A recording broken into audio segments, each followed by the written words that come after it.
Education for you में आपका स्वागत है। चलिए आज हम देखते हैं पर्यावरण के अति 30 महत्वपूर्ण प्रश्न जो हमारी आगामी परीक्षा है यूपी टेट तथा अन्य परीक्षाओं के लिए अति महत्वपूर्ण प्रश्नों की श्रृंखला है। चलिए शुरू करते हैं। पहला प्रश्न है, एक पारिस्थितिकी तंत्र में मुख्य रूप से कौन से दो घटक होते हैं? पहला ऑप्शन है पादप और जीवधारी, ख जैविक तथा अजैविक, ग हाथी और मेढक, ग तालाब और झील। तो इसका जो राइट आंसर होगा वो हमारा होगा ऑप्शन नंबर ख, जैविक तथा अजैविक। चलते हैं अगला प्रश्न देखते हैं। प्रश्न नंबर 2, जीवाणु एक्टिनोमीज व कवक को कहते हैं? तो देखिए पहला ऑप्शन है भक्षपोषी, उपभोक्ता, अपघटक, प्राथमिक उपभोक्ता। तो देखिए जो इसका आंसर होगा, राइट आंसर होगा ग होगा, अपघटक कहते हैं। चलिए प्रश्न नंबर 3 देखते हैं। प्रकृति में ऊर्जा का मुख्य स्रोत है? उत्पादक है, प्राथमिक उपभोक्ता है, द्वितीय उपभोक्ता है, घ सूर्य। तो इसका जो राइट आंसर होगा वो हमारा होगा सूर्य। चलिए अगला प्रश्न देखते हैं। प्रश्न नंबर 4, सोलर इम्पल्स विमान 2 ने जुलाई 2016 में अपनी विश्व भ्रमण यात्रा निम्नलिखित में से किस स्थान पर पूरी की थी? पहला ऑप्शन है काहिरा, अदन, मस्कट, अबू धाबी। इसका राइट आंसर होगा अबू धाबी। चलिए अगला प्रश्न देखते हैं। निम्नलिखित में से कौन सा पारिस्थितिकी तंत्र प्राकृतिक है? पहला है ऑप्शन गेहूं का खेत, आम का बाग, घास का स्थल, एक्वेरियम। तो देखते हैं इसका जो आंसर होगा वो होगा घास का स्थल। हमारा ऑप्शन ग राइट है। अगला प्रश्न देखते हैं। प्रश्न नंबर 6, एक परितंत्र में शैवाल हर इकाई का स्थान होता है? क उपभोक्ता का, ख अपघटक का, ग सर्वहारी का, घ उत्पादक का।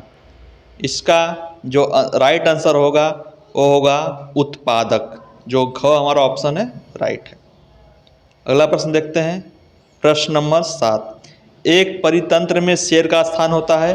प्राथमिक उपभोक्ता, शीर्षस्थ उपभोक्ता, मध्यम वर्गीय उपभोक्ता, घ उपर्युक्त में से कोई नहीं। देखिए शेर जो है हमारे परितंत्र में सबसे ऊपर आता है, तो ऑप्शन ख हमारा राइट हो जाएगा। चलिए अगला प्रश्न देखते हैं। एक तालाब के परितंत्र में बड़ी मछलियां मेढक तथा कछुए होते हैं, कहलाते हैं क उत्पादक, अपघटक, प्रथम श्रेणी के उपभोक्ता, द्वितीय श्रेणी के उपभोक्ता। तो देखिए तालाब है, तालाब में बड़ी मछलियां मेढक तथा कछुए होते हैं, ठीक है। तो ये हमारे सेकंड नंबर पे आते हैं, इसलिए हमारा जो ऑप्शन है घ राइट हो जाएगा, द्वितीयक उपभोक्ता। अगला प्रश्न देखते हैं। प्रश्न नंबर 9, निम्नलिखित में से किसी एक का पारिस्थितिकी संतुलन से संबंध नहीं है? पहला ऑप्शन है जल प्रबंधन का, वन रोपण का, औद्योगिक प्रबंधन का, वन्य जीव सुरक्षा का। तो देखिए जल प्रबंधन हमारा पर्यावरण संबंधित है, वन रोपण भी, औद्योगिक प्रबंधन जो मानव संबंधित है, इसलिए जो इसका राइट ऑप्शन होगा वो होगा ग। ठीक है। अगला प्रश्न देखते हैं। अधोलिखित में से कौन सा पारिस्थितिकी तंत्र पृथ्वी के सर्वाधिक क्षेत्र में फैला हुआ है? पहला है ऑप्शन है क मरुस्थलीय, पर्वतीय, घास के मैदान, सामुद्रिक। तो हम जानते हैं पृथ्वी पे 1/3 पानी है और पानी जो है वो समुद्र के रूप में विद्यमान है, इसलिए हमारा जो घ ऑप्शन है वह सामुद्रिक सही हो जाएगा। अगला प्रश्न देखते हैं। प्रश्न नंबर 11, पारिस्थितिकी तंत्र में किसका चक्रण नहीं होता है? देखिए प्रश्न बहुत बढ़िया है। तो पहला ऑप्शन है कार्बनिक पदार्थों का, अकार्बनिक पदार्थों का, जल का, ऊर्जा का। तो देखिए पारिस्थितिकी तंत्र में ऐसी चीज जिसका चक्रण नहीं होता है वो ऑप्शन हमारा है ऊर्जा का, इसका आंसर हो जाएगा घ। चलते हैं अगला प्रश्न पे। 12वां, अधिकतर पेड़ पौधे पाए जाते हैं स्थल मंडल पे, जल मंडल पे, वायुमंडल में, प्रकाश मंडल में। तो देखिए यह प्रश्न तो बहुत ही आसान है। वायुमंडल में तो पेड़ पौधे पाए नहीं जाते हैं, प्रकाश मंडल में भी नहीं, जल मंडल में थोड़े बहुत पेड़ पौधे पाए जाते हैं, जैसे मैंग्रोव होता है, लेकिन इसका राइट जो आंसर होगा होगा स्थलमंडल। क हमारा ऑप्शन सही है। अगला प्रश्न देखते हैं, अन्य मृत जंतुओं पर निर्वाह करने वाले प्राणी को कहा जाता है पैरासाइट, डीकम्पोजर, स्क्रेवेंजर, ओमनीओर। तो देखिए इसका जो आंसर हो जाएगा वो हो जाएगा स्क्वेंजर, ऑप्शन ग हमारा राइट हो जाएगा। क्योंकि देखिए स्क्वेंजर को बोलते हैं अपमार्जक, जैसे गिद्ध, भेड़िया, कुत्ता आदि इनको कहा जाता है। प्रश्न नंबर 14 देखते हैं, निम्नांकित में से पारिस्थितिकी तंत्र का सर्वाधिक महत्वपूर्ण उदाहरण है। वायु, तालाब, जल, मृदा। और यह बहुत ही सिंपल प्रश्न है, इसका आंसर है तालाब। क्योंकि तालाब में ही, जैसे एक प्रश्न अभी आया था, हमने देखा था बड़ी मछलियाँ, मेढक, कछुए, ठीक है, तो हमारा ऑप्शन ख सही हो जाएगा, राइट आंसर है। अब देखते हैं प्रश्न नंबर 15। उपर्युक्त में से कौन सा जैविक कारक नहीं है? पेड़ पौधे, जंतु, सूक्ष्मजीव, प्रस्तर। तो देखिए जैविक कारक नहीं बोल रहा है, तो पेड़ पौधे हमारे जैविक हैं, जंतु भी जैविक है, सूक्ष्मजीव भी जैविक है, और जो हमारा प्रस्तर है वो ऑप्शन इसमें से गलत है, प्रस्तर हमारा उत्तर सही हो जाएगा। आगे देखते हैं, पौधे प्रकाश संश्लेषण द्वारा भोजन बनाते हैं, इस प्रक्रिया में क्या आवश्यकता होती है? क ऑप्शन है ऑक्सीजन, जल, सूर्य के प्रकाश तथा पर्णहरित की। ख में ऑक्सीजन है, शर्करा है, सूर्य के प्रकाश तथा जल की है। ग है कार्बन डाइऑक्साइड है, जल है, सूर्य के प्रकाश, पर्णहरित की। घ है कार्बन डाइऑक्साइड, शर्करा, जल एवं सूर्य के प्रकाश की।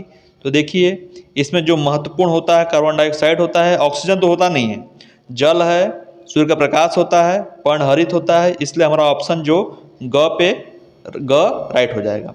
अगला प्रश्न देखते हैं, प्रश्न नंबर 17, प्रकाश संश्लेषण की क्रिया में हरे पौधे द्वारा उत्सर्जित होने वाली गैस कौन सी है?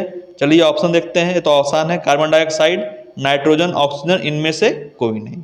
तो हम जानते हैं जब भी पौधे गैसों का उत्सर्जन करते हैं उसे O2 कहते हैं, O2 को मतलब ऑक्सीजन। ग हमारा ऑप्शन राइट हो जाएगा। अगला प्रश्न देखते हैं, प्रश्न नंबर 18, सूर्य के प्रकाश की उपस्थिति में सर्वप्रथम पौधों के किस भाग द्वारा कार्बन डाइऑक्साइड ग्रहण की जाती है? आपके ऑप्शन है क तने के द्वारा, ख पत्तियों के द्वारा, ग जड़ के द्वारा, घ उपर्युक्त में से कोई नहीं। तो देखो सर्वप्रथम जो कार्बन डाइऑक्साइड है ग्रहण की जाती है वह है पत्तियों के द्वारा, हमारा ऑप्शन ख सही हो जाएगा। चलिए अगला प्रश्न देखते हैं, उपर्युक्त में से असत्य कथन बताइए। सभी जीवों में कार्बन का मुख्य स्रोत कार्बन डाइऑक्साइड है। ख कार्बन डाइऑक्साइड वायुमंडल में मुक्त अवस्था तथा जल में घुलनशील अवस्था में पाई जाती है।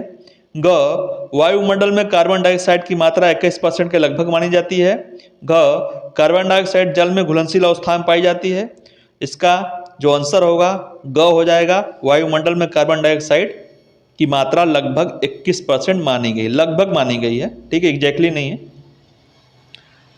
प्रश्न नंबर 20 देखते हैं, पृथ्वी पर जीवधारियों के लिए ऊर्जा का मूल स्रोत है लकड़ी, सूर्य, कोयला, पेट्रोलियम। देखिए लकड़ी जो है यह जो ऊर्जा का स्रोत है असीमित नहीं है, सीमित है।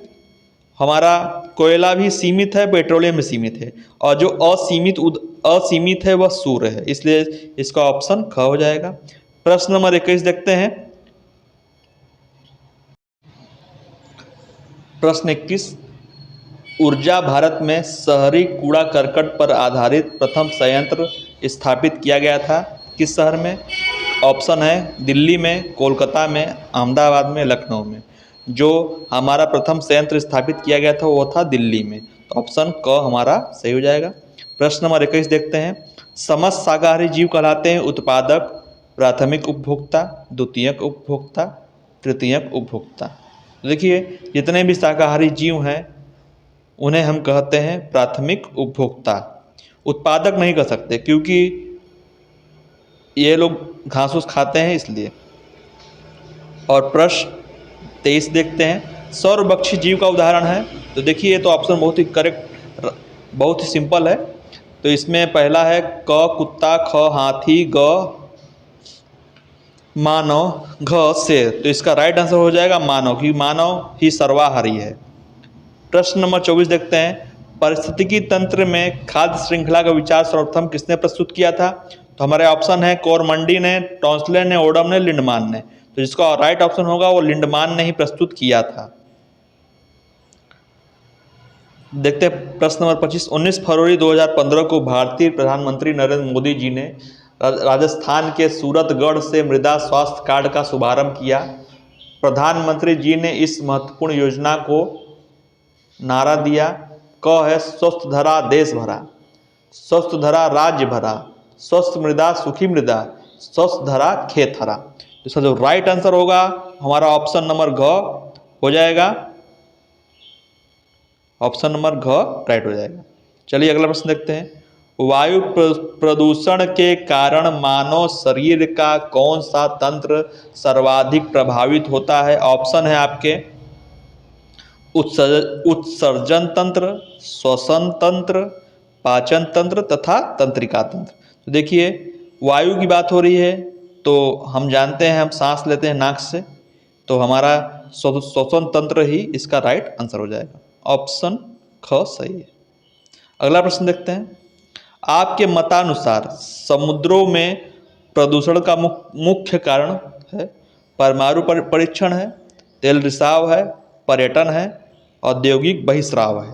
तो देखिए इसका जो राइट आंसर होगा, इस तरह तो समुद्र को प्रदूषण सब लोग कर रहे हैं, परमाणु परीक्षण भी से हो रहा है, तेल रिसाव से भी हो रहा है, पर्यटन से भी हो रहा है, लेकिन इसका जो राइट आंसर है और ऑप्शन नंबर घ हो जाएगा राइट आंसर। अगला प्रश्न देखते हैं प्रश्न नंबर 28। समुद्री प्रदूषण का सर्वाधिक दुष्प्रभाव निम्नांकित में से किस पर पड़ रहा है? पतझड़ वनों, सदाबहार वनों, मैंग्रोव वनों, कोणधारी वनों। तो हमारा इसका ऑप्शन हो जाएगा कोणधारी वनों पर। देखते हैं प्रश्न नंबर 29। सविकास एक क सतत प्रक्रिया है, ख अप्राकृतिक प्रक्रिया है, अप्रभावी निष्क्रिय। देखिए सतत सविकास मतलब सबका विकास एक सतत प्रक्रिया है, इसलिए ऑप्शन क हमारा राइट हो जाएगा। अगला प्रश्न देखते हैं, प्रश्न आज का लास्ट प्रश्न नंबर 30। दूध से दही बनने की प्रक्रिया क्या कहलाती है? कैसी प्रक्रिया है? एक रासायनिक प्रक्रिया है, भौतिक प्रक्रिया है कि एक मनोवैज्ञानिक प्रक्रिया है? कि घ ऑप्शन हमारा है एक सामाजिक प्रक्रिया है। तो हमारा जो दूध से दही बनना है, देखिए सिंपल सी बात है, दही से दूध हम दोबारा प्राप्त नहीं कर सकते। ऐसी रासायनिक अभिक्रिया या प्रक्रिया जिसे हम दोबारा प्राप्त नहीं कर सकते उसे बोलते हैं रासायनिक अभिक्रिया, इसलिए ऑप्शन हमारा क राइट हो जाएगा। आज की क्लास यहीं पे दोस्तों समाप्त हो जा रही है।